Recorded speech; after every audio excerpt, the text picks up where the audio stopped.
Assalamualaikum warahmatullahi wabarakatuh. Permasalahan seputar meminjam uang di pinjol sampai saat ini masih menjadi sebuah masalah yang cukup besar, di mana orang meminjam uang di pinjol itu dihadapkan pada sesuatu yang di luar dugaan. Banyak yang terjadi hal-hal yang mungkin di luar prediksi, karena awalnya mereka mendengar bahwa statement dari pemerintah pinjol dihadirkan untuk membantu masyarakat yang tidak terjangkau oleh bank konvensional, sehingga asumsi masyarakat itu beranggapan bahwa ketika meminjam uang di pinjol itu sama dengan ketika kita pinjam uang di bank konvensional. Nah, tetapi pada faktanya banyak masalah-masalah yang timbul ketika meminjam uang di pinjaman online, dan hal ini masih menjadi ketakutan yang luar biasa, bisa membuat mental nasabah-nasabah tersebut sampai betul-betul sangat menakutkan, dan akhirnya banyak yang terganggu psikologisnya, terganggu mentalnya, dan tidak sedikit pula yang sampai mengakhiri hidup. Dan salah satu permasalahan yang masih jadi pertanyaan dari nasabah-nasabah pinjaman online tersebut, karena diakibatkan rasa takut yang berlebihan dan terlalu memikirkan hal-hal yang belum tentu terjadi. Dan tidak sedikit dari mereka yang bertanya, apakah ketika kita sudah tidak mampu bayar utang di pinjol, lalu menghapus aplikasinya, menghapus nomor, menghapus WA, menghapus email, menghapus media sosial, seberapa bahayakah bagi nasabah tersebut? Ini menjadi ketakutan-ketakutan yang cukup luar biasa, berdampak sangat negatif bagi psikologis nasabah tersebut. Nah, di video kali ini saya akan jelaskan kembali seputar bahaya ketika kita menghapus aplikasi pinjol saat gagal bayar, lalu mengganti nomor HP, mengganti WhatsApp, mengganti email. Nah, ini tentunya berdasarkan pengalaman yang sudah saya praktekkan. Nah, jadi ini boleh kalian praktekkan jika menurut kalian ini masuk akal dan bisa membuat kalian lebih tenang. Jadi buat teman-teman yang saat ini sudah terlanjur tidak mampu bayar di pinjol, baiknya disimak satu persatu tahapannya harus seperti apa ketika kalian sudah menyatakan tidak mampu lagi membayar utang pinjol tersebut. Perlu kalian ketahui teman-teman, pinjaman online ini adalah pinjam-meminjam berbasis teknologi informasi. Jadi segala transaksi itu dilakukan secara online, dari mulai kita melihat postingan di media sosial, iklan-iklan dan promosi-promosi pinjol yang kadang ada yang menipu. Lalu karena kita tergoda, tergiur, akhirnya berusaha menginstal aplikasi tersebut karena ditawarkan kemudahan, dari mulai persyaratan dan pencairan yang sangat cepat. Nah, itu sehingga banyak masyarakat yang memilih meminjam uang di pinjaman online, dan saat mencoba mengajukan, mereka ada yang sampai kaget karena ketika meminjam uang 1 juta rupiah itu ada yang dicairkan ke rekening nasabah itu hanya 650.000, dan setelah 7 hari atau 14 hari sejak pencairan dana tersebut, ada yang langsung harus mengembalikan 1.300.000 rupiah. Nah, ini menjadi sebuah rasa yang membuat kaget masyarakat atau orang-orang yang menggunakan pinjol tersebut. Ada juga yang bercerita bahwa ketika meminjam uang di pinjol ngambil tenor 30 hari, tetapi di hari ke-7 harus mengembalikan 80% dari total utangnya, dan 3 hari setelah pencairan dana tersebut sudah mulai ditakut-takuti, ditagih agar segera melakukan pembayaran. Nah, ini contoh sesuatu yang negatif dari pinjaman online yang perlu kalian ketahui dan perlu kalian waspadai, agar kalian jangan coba-coba meminjam uang di pinjaman online jika tidak mau hidup kalian sengsara di kemudian hari. Oke, apa bahayanya dan apa resikonya ketika kita menghapus aplikasi pinjol saat gagal bayar atau saat telat bayar, lalu menghapus nomor HP, menghapus WA, menghapus semua media sosial kalian. Nah, ini sudah saya praktekkan dan saya akan bagikan pada teman-teman semuanya. Ketika dulu saya menggunakan pinjol dari tahun 2015, yang pertama kali saya gunakan adalah Home Credit Indonesia, dan seiring berjalan waktu muncullah Akulaku, Kredivo, Kredit Pintar, dan berbagai platform pinjaman online lain yang saat itu statusnya legal tetapi masih terdaftar, belum berizin. Lalu mulai tahun 2019 sekitar pertengahan antara bulan Juli, bulan Agustus, bulan September itu mulai banyak pinjaman online yang statusnya berizin di Otoritas Jasa Keuangan.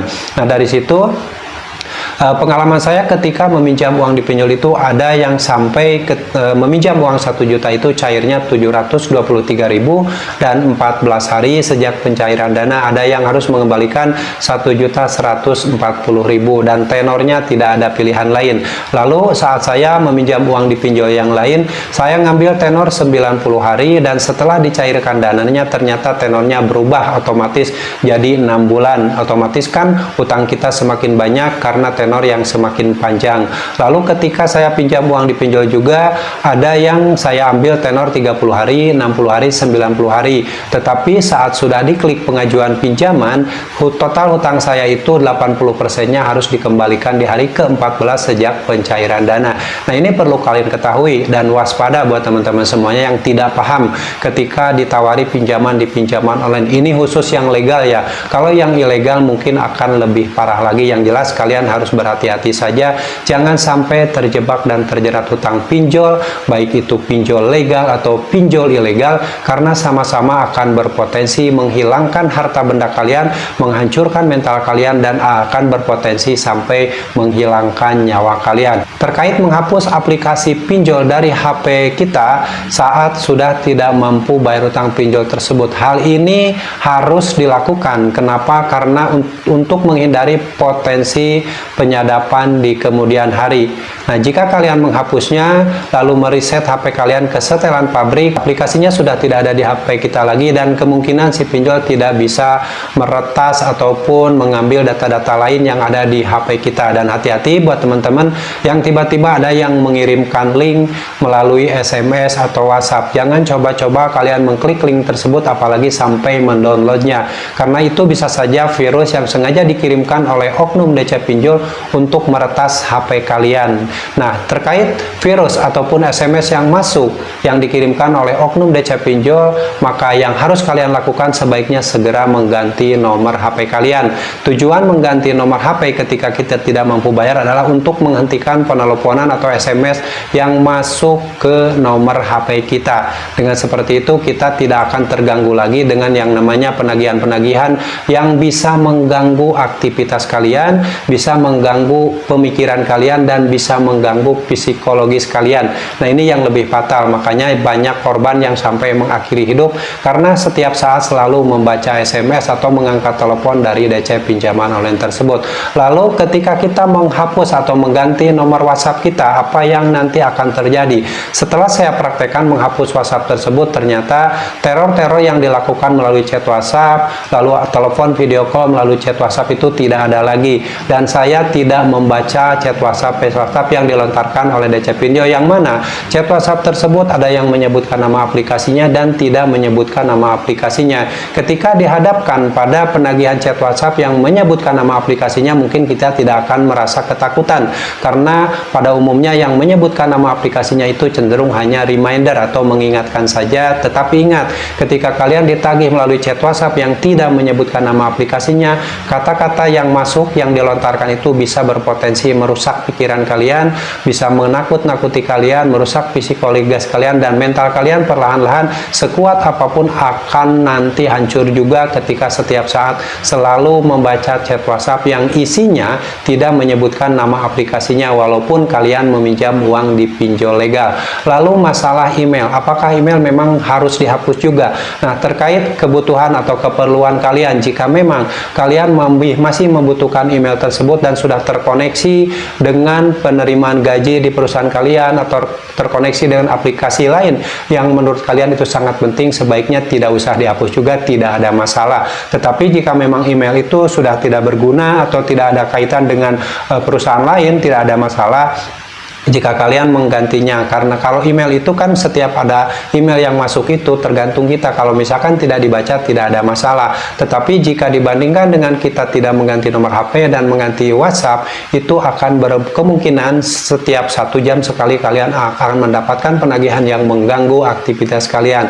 Lalu terkait media sosial, apa benar harus dihapus? Nah, ini memang harus segera dihapus teman-teman ketika kalian sudah menyatakan tidak mampu bayar utang pinjol tersebut. Jangan sampai dibiarkan sampai berminggu-minggu, berbulan-bulan, karena ini akan beresiko. Jika ada oknum DC yang tidak menyebutkan nama aplikasinya walaupun kalian meminjam uang di pinjol legal, maka foto-foto kalian yang dipakai ketika mengajukan pinjam uang di pinjol tersebut bisa berpotensi diedit-edit, dikasih tulisan buronan utang, dikasih tulisan kata-kata yang tidak pantas. Ini bisa mencemarkan nama baik kalian dan bisa bikin kalian malu jika diketahui oleh teman-teman kalian yang ada di media sosial tersebut. Jadi sebaiknya secepatnya kalian ganti semua media sosial atau hapus, nonaktifkan.